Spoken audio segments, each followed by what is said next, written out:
bikin agenda saat Ramadan.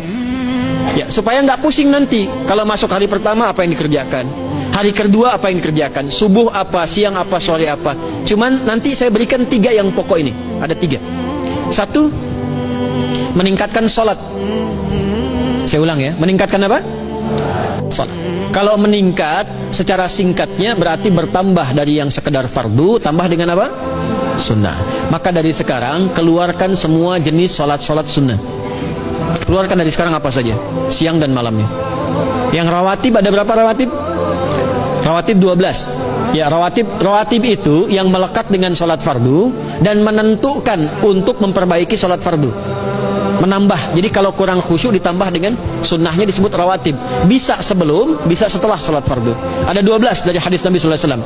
Man shalla isnatai asyrata raka'atan, siapa yang sholat 12 rakaat fi yaumin wa lailatin, yang mengiringi sholat fardu siang dan malam. Ya, bunyalahu bihinna baitun fil jannah, maka akan dibangunkan baginya satu rumah di surga kalau konsisten menunaikan 12 itu sampai meninggal dunia. Sahabat yang mendengar itu mengatakan kompak semuanya, sejak mendengar hadis itu kami usahakan istiqomah sampai meninggal tidak meninggalkannya. 12 itu 2 sebelum subuh, cepat. 4 sebelum zuhur, 2 setelah zuhur, 2 setelah maghrib, 2 setelah isya. 2 rakaat sebelum subuh, 4 rakaat sebelum zuhur. Kalau nggak bisa 4 rakaat karena terbatas waktunya, boleh 2 rakaat khusus untuk sebelum zuhur. Kalau nggak bisa 4, boleh berapa? 2. Dalilnya hadis Ibnu Umar radhiyallahu taala anhuma. Kata beliau, hafidtu asyra rakaatin, saya hafal 10 rakaat dari Nabi sallallahu alaihi wasallam salat sunnah. Maka menyebutkan sebelum zuhur 2 rakaat. Baik, jadi 12 ya. 2 sebelum subuh, 4 sebelum zuhur, 2 setelah zuhur, 2 setelah maghrib, 2 setelah isya. Ini yang disebut dengan rawatib. Jamak dari kata ratib. Di luar ini mutlak. Mutlak ini ada yang berdampingan dengan salat fardu, ada yang terpisah. Contoh yang berdampingan, 4 rakaat sebelum asar. 4 rakaat ini bukan disebut rawatib, tapi salat mutlak. Cuma waktunya berdampingan dengan salat fardu. Jadi dia nggak memengaruhi salat fardu, cuma punya keutamaan sendiri. Apa keutamaannya? Hadis Ibnu Umar radhiyallahu taala anhuma, ketika beliau menyampaikan qala Nabi sallallahu alaihi wasallam rahimallahu ra'an shalla qabla al-'asri arba'an. Allah akan menambahkan rahmat pada orang yang terbiasa salat 4 rakaat sunnah sebelum salat asar. Jelas ya? Baik. Kemudian apalagi setelah itu? Salat di antara adzan dan iqamah. Ya, di antara adzan dan iqamah. Tahiyatul masjid. Apalagi misalnya salat duha. Duha dibagi 3. Awal duha itu kurang lebih 1,5 jam setelah salat subuh.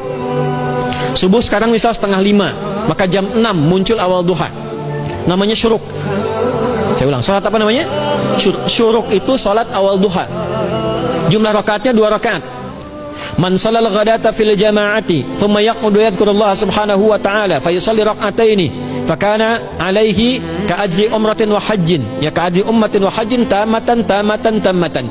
Siapa yang salat subuh 2 rakaat dengan berjamaah, ya, dan umumnya kalau berjamaah bisa ke masjid di masjid. Kalau tak mampu ke masjid, tunaikan di rumahnya. Setelah itu tidak beranjak dulu, dia duduk untuk berzikir kepada Allah. Zikir itu bisa baca Quran. Quran surah 15 ayat 9 itu Quran disebut dengan zikir.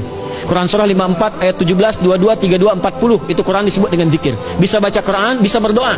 Doa disebut dengan zikir. Quran surah ke-7 ayat 205. Ya. Bisa dengan apa lagi? Bertafakkur, ya, mengaji, ta'lim, itu disebut dengan zikir. Ali Imran ayat 190 191. Alladzina yadhkuruna Allaha qiyaman wa qu'udan wa 'ala junubihim wa yatafakkaruna fi khalqis samawati wal ard. Ya, disebut dengan zikir. Bisa bertasbih. Zikir pagi petang, kalimat-kalimat thayyibah ada itu di Quran surah ke-4 ayat 103. Jadi habis salat subuh zikir dulu. Doa dulu, zikir dulu, belajar dulu, tafsir dulu. Setelah itu muncul syuruk. Perjalanannya disebut isyraq, melewati masyrik, 1 tombak bayangan, dia salat 2 rakaat, itu pahala salatnya senilai haji dan umrah. Sempurna. Bukan sudah haji, bukan. Mau kemana? Ibu mau haji dulu? Tidak. Ya, hajinya nanti bulan Dzulhijjah. Tapi senilai haji dan umrah itu 2 rakaat. Awal duha disebut apa? Syuruk. Pertengahan duha sekitar jam 9 jam 10. Jumlahnya 2 sampai 4 rakaat. Ya, 2 sampai 4 rakaat. Apa fungsinya? 1, mengganti seluruh zikir yang ada dalam tubuh kita. Mata berzikir, telinga berzikir, lisan berzikir, bisa diganti dengan 2 rakaat duha. Itu waktunya pertengahan duha. Kurang lebih dari jam 8, 9, 10 lah, kurang lebih 3 jam itu, ya. Yang kedua, bisa menghambat atau menghentikan, menahan satu musibah umum. Misal ada kebanjiran nih atau macet nih. Orang-orang kena macet. Bapak yang biasa sholat duha pertengahan itu tiba-tiba ditolong oleh Allah, dibebaskan. Tiba-tiba ada orang datang, Pak lewat sini di sana macet. Atau dibimbing ada kontraflow. Itu manfaatnya duha tuh. Yang pertengahan. Yang terakhir adalah akhir duha. Sekitar jam 10 sampai jam 11 menjelang ke zuhur. Ya, akhir duha itu jumlahnya dari 2 bisa 4 sampai 8 rakaat. Di antara manfaatnya bisa mempermudah datangnya rizki dengan izin Allah Subhanahu wa taala ketika ikhtiar.